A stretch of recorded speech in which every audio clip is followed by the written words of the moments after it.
ہمارے پیارے وزیر داخلہ محسن نقوی صاحب نے لندن میں برطانوی وزارت خارجہ کا دورہ کیا۔ اس دورے کے جو مناظر سوشل میڈیا کے ذریعے سامنے آئے ہیں اس نے نوآبادیاتی دور کی کولونیلزم کی یاد تازہ کرا دی ہے۔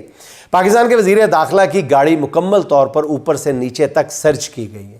ایک سیکیورٹی اہلکار وہ کافی دیر تک محسن نقوی صاحب کی گاڑی کی چھان بین کرتا رہا، اور یہ ویڈیو دیکھتے ہوئے ایک وقت تو یہ خدشہ بھی ہونے لگا تھا کہ کہیں یہ ہمارے وزیر داخلہ ان کو باہر گاڑی سے نکال کر ان کی جامع تلاشی نہ شروع کر دیں۔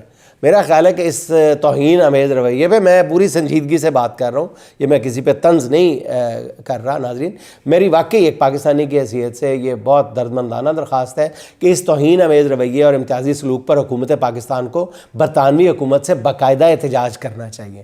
برطانیہ سے کوئی تیسرے درجے کا اہلکار بھی یہاں آ جاتا ہے تو ہم اس کے لیے ریڈ کارپٹ بچھا دیتے ہیں، اسے مطلب ہر لحاظ سے اعلیٰ ترین سفارتی پروٹوکول دیا جاتا ہے۔ ہمارے وزیر داخلہ جب برطانیہ گئے ہیں تو ان کی گاڑی کی اس انداز میں تلاشی لی گئی ہے، یہ زیادتی ہے، کھلا تضاد ہے۔ میں تو اس بات پر حیران ہوں کہ وزیر داخلہ محسن نقوی نے خود اس پر احتجاج کیوں نہیں ریکارڈ کروایا۔